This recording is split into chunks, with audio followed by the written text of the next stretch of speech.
Good evening and welcome to the Australian and New Zealand Environmental History Network Conference for 2020. I'm Dr. Margaret Cook from the University of the Sunshine Coast. I'm speaking to you today from the lands of the Yagara people in Ipswich in Queensland, and I acknowledge their elders, past, present and emerging, as well as those on the lands from where you are joining us.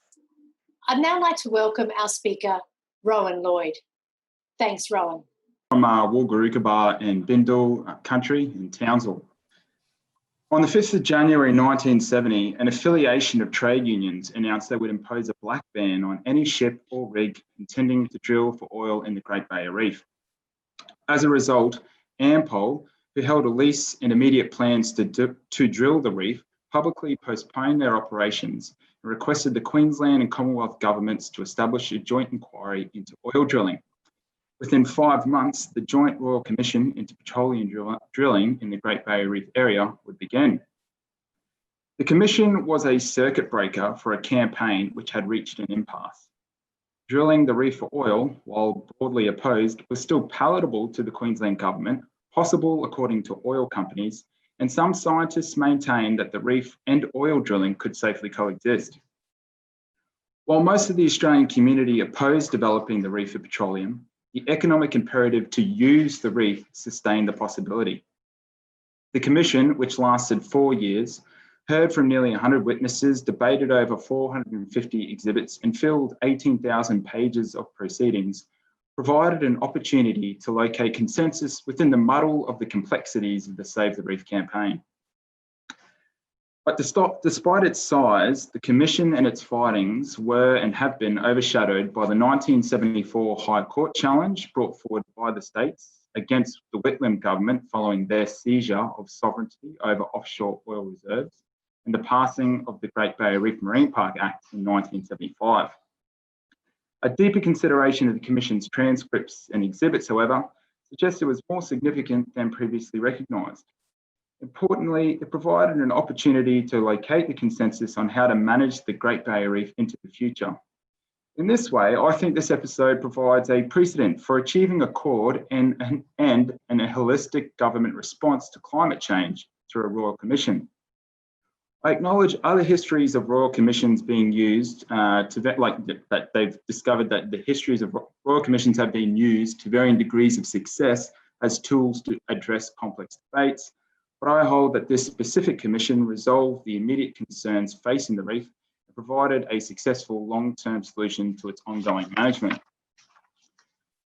The Commonwealth Government welcomed the pause to drilling and the invitation for an inquiry. The Queensland Government under Joh Bjelke-Petersen were more resistant. Financial liability was their biggest concern, but they also took issue with the special attention to oil drilling. An internal Queensland memorandum asked, why are some people so determined to stop this drilling while allowing other human activities such as tourism? The inability to understand the public's environmental concerns towards the reef framed the Queensland Government's response to the issue. In early discussions with the Commonwealth concerning the eventual commission, the Queensland Government proclaimed a desire for the widest possible inquiry to kill this matter once and for all, and to force some people to divulge where they obtain their information. A Royal Commission, they believed, provided an opportunity to assuage fears and secure support for oil drilling. Conversely, the conservationists were sceptical of a Royal Commission's value. 3 years of campaigning had only intensified their suspicion of the Queensland Government. The Australian Petroleum Exploration Association, or APEA, had also announced they would seek legal representation for the entirety of the Commission's proceedings. The Commission's announcement, however, galvanised the previously clashing conservation groups. They also finally received the cooperation of the Reef's peak research group, the Great Barrier Reef Committee. Patricia Mather, who had become the GBRC secretary, had steered the GBRC towards a stronger anti-drilling position and began advocating for the establishment of a statutory reef management authority.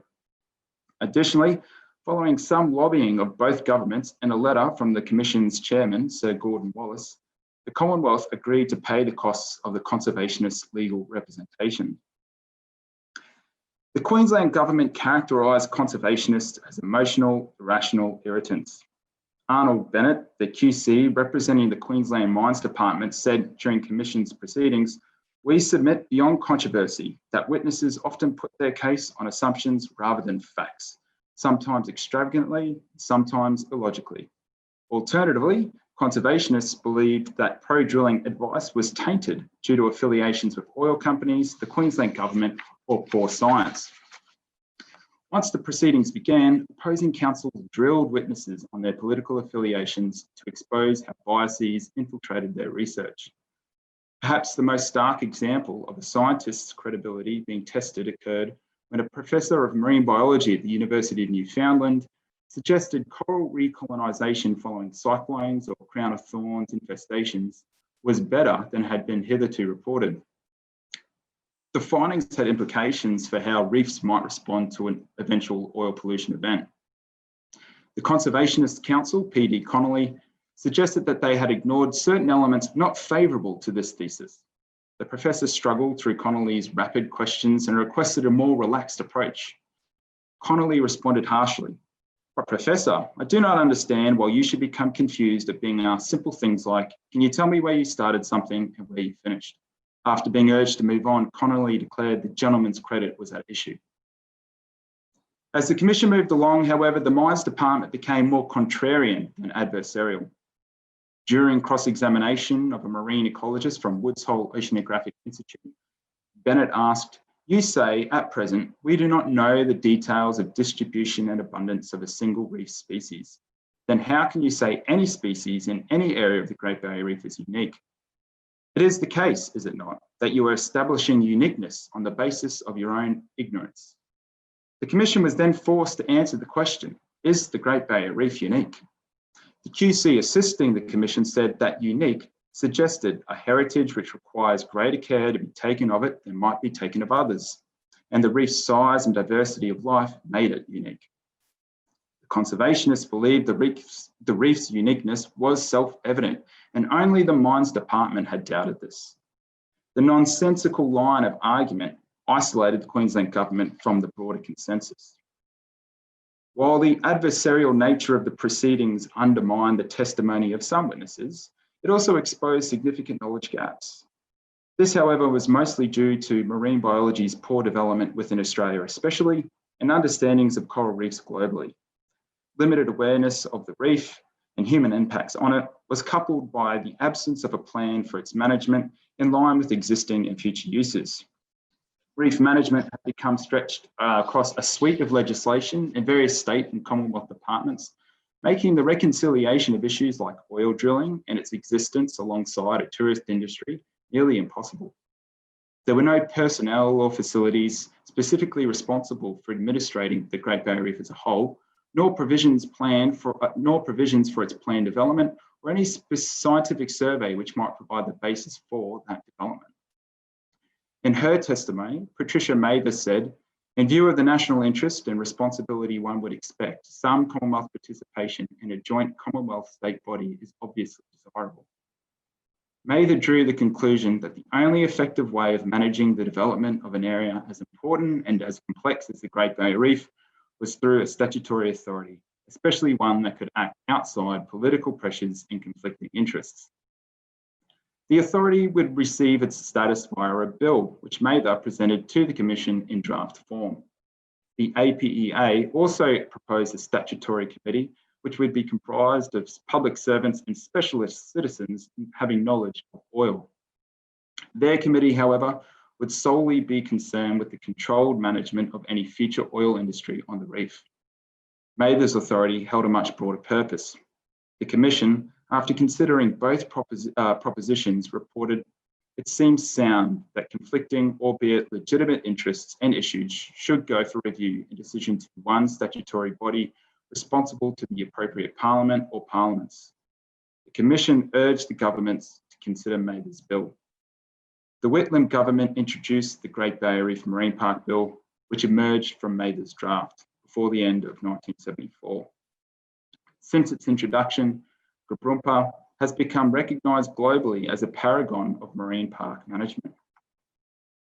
A great deal of recent journalism has exposed that a root problem in Australia's approach to climate change has been toxic politics. A lack of political consensus has hamstrung attempts to create policy initiatives which align with international commitments or recommendations from our own economists and scientists. A joint Commonwealth and State Royal Commission into Australia's response to climate change has the capacity to hold the debate that deniers feel they deserve. They can question science, scientists and policy wonks, make clear the fundamentals of their truths, and attempt to demonstrate the bias within climate change science. But they would be exposed to the same scrutiny. Questioning evidence to find a suitable answer or truth is an important function of engaging with research. But questioning the self-evident exposes a more sinister motive.